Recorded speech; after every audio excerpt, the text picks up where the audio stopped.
Hello guys, so this is Jeyus and today magre-react tayo sa bagong kanta ni Skastakli. Ang title is Kalimutan Ka. Ang dami ko na mabasa sa TikTok, sa Facebook na kakaiba daw tong kanta na to and iba sa genre ni Skastakli. So tatry nga natin pakinggan, titingnan natin kung pasok sa panlasa natin. Pero ayon sa nababasa ko, sobrang ganda daw. So simulan na natin.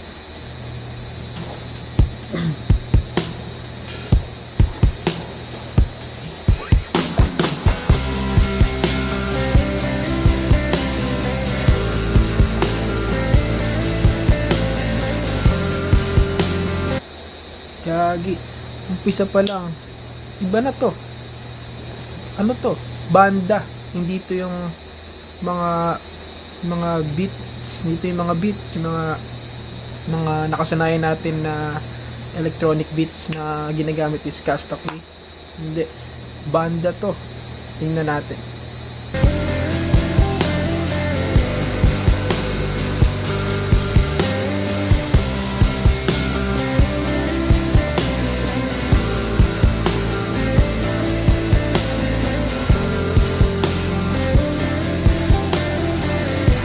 Pansin ko sobrang ganda nung vibe. Sobrang ganda nung vibe simula pa lang. Para siyang yung mga banda nung early 2000, mga Six Cycle Mind, ganun.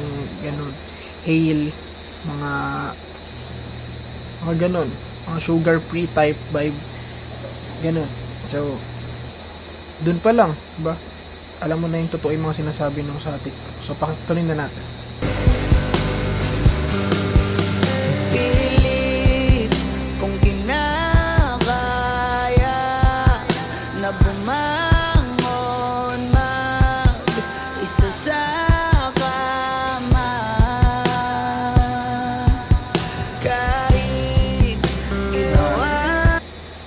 Sobrang ganda ng boss ni Skastakli, sobrang ganda ng quality ng boses niya dito. Galing. Kapa, tuloy natin.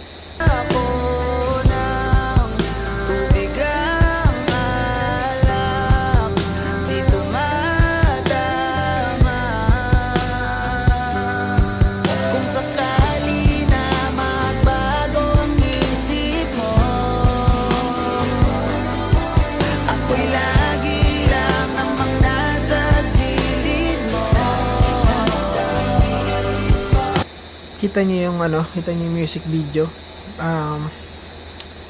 Yung music video niya is may kasamang babae pero hindi, kumbaga para lang siyang clip pero nakapokus talaga dun sa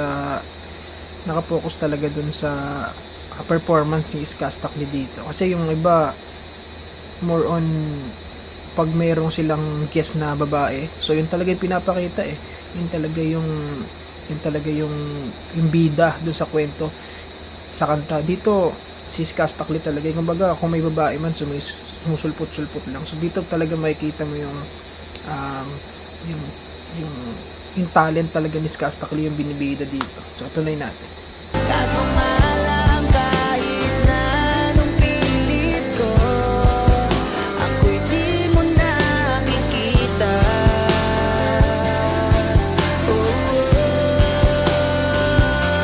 Hirap tanggapin, di mo na ako kailangan. Sana na may nilabanan mo. Ganda.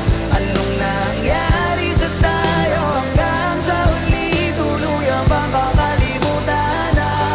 Ayoko pang mawala ng pag-asa, mga mata mo'y masilayan ko. Sobrang ganda ng chorus, man. Alam mo yung sound tripin mo habang yung sa sound tripin mo habang nasa bus ka, nasa jeep ka, tapos nagsisenti ka.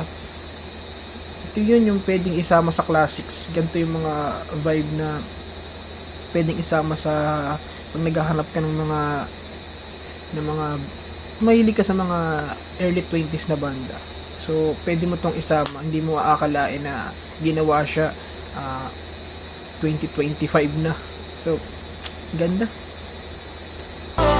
At kahit ano pang gawin kung pagkukunwari ay di na ba nakalimutan na kalimutan ka. Walang ibang mapagsabi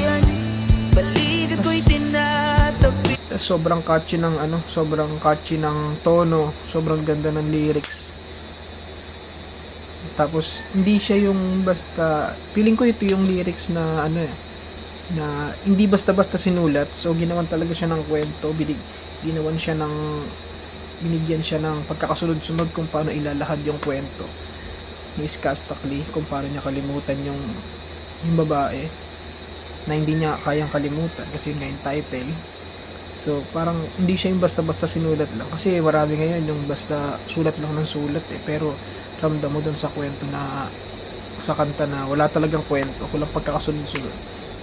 So ito parang ang tagal pinag-isipan, ang tagal ginawa, tapos talagang sinulat ng maigi. Tuloy natin.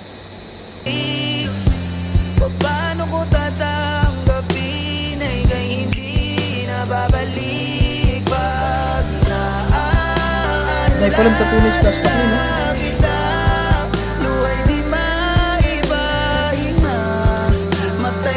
Walang ibang napagsabihan, balikat ko'y tinatapik. Alam mo yun, yung pag nag-iisa ka, tinatapik mo na lang yung sarili mo, kino-comfort mo yung sarili mo kasi wala kang mapagsabihan. Ganda ng pagkakasulat, ganda ng metaphor. Play natin. Di na ba talaga magbabago ang isip mo? Yan na ba talaga ang ikakatahimik mo? Sarap sound trip nito. Sarap YouTube repeat that Kasi song. kahit na ano pang gawing pilit ko, ako'y di mo na makita.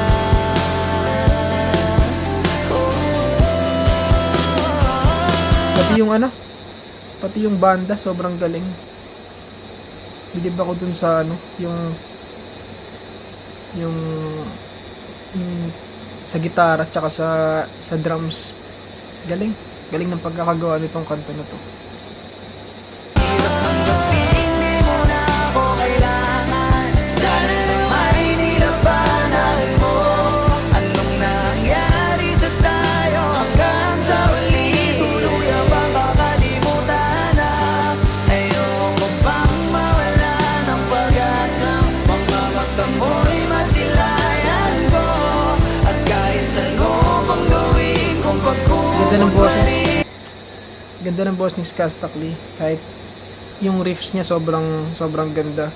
Tapos pag pinakinggan mo to, kung kumakanta ka, kung nakikinig ka sa mga singer talaga, makikita mo yung sobrang hirap ng ginagawa niya, yung nag-iiba ng tempo. Galing. Believe talaga ako dito kay Skastakli, kahit marami siyang issue. So magaling talaga siya. Hindi na ba nakalimutan na kalimutan ka?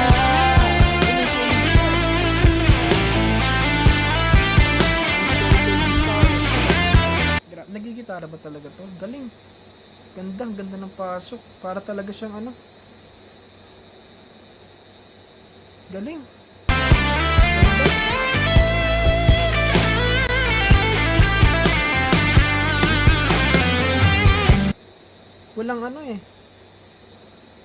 Walang OA. Talagang pasok lahat doon sa Ang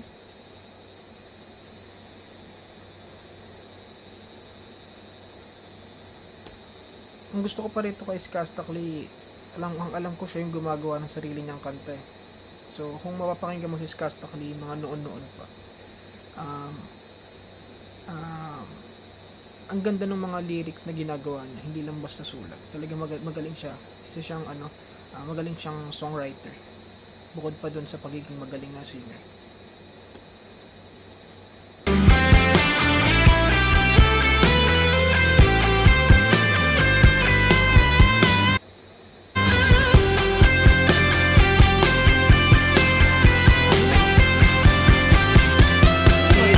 Sino yung bida? Hindi mo na ako kailangan, sana na mainilabanan. Ganda ng background. Saan kaya yun? Nangyari sa tayo hanggang sa uli, tuluyan bang kakalimutan na? Ayoko Galing. pang mawala ng pag-asa. Mga at amoy Ganda. masilayan ko. At kahit ano pang gawin Ganda. kukunwari ay tila ba nakalimutan So, na yun. kalimutan ka. Sobrang totoo. Totoo yung sinasabi nila sa TikTok tsaka sa Facebook na sobrang ganda nitong kanta na to. Hindi siya yung dating ginagawa rin sa Astakli na tatungkol sa mga pagiging ano tawag doon, mga sa pang club. Ito talaga pang classic, pang sound trip. Ang pwede mong patugtugin kahit nandiyan yung nanay mo, 'di ba? Dati bawal eh. Dati bawal patugtugin yung nanay mo, baka batuhin ka. Ito, pwede mo to patugtugin kahit ano mo, paulit-ulitin mo sa cellphone mo, sa Spotify. Galing. So, kung i-rate ko siya, yung music video, kung i-rate ko yung music video, sabihin ko mga 10 over 10. Sobrang ganda ng music video. Ganito yung mga gusto kong music video, yung hindi masakit sa mata, yung yung hindi maraming nangyayari, 'di ba? Yung ayun lang, yung simple lang, pero dun sa simple na yon, kita mo yung art, yung drama, nandun lahat, yung kita mo yung kumakanta. Yun yung mga trip ko na music video. Then sa boses, hands up, galing, ang ganda. Feeling ko sasama ko dun sa may ko, sa playlist ko sa Spotify. Kasi mahilig ako eh. Mahilig ako sa mga OPM na classics. Sa mga band. So, yun lang guys. So, 10 over 10. Sobrang ganda. So, Jayus out. On to the next.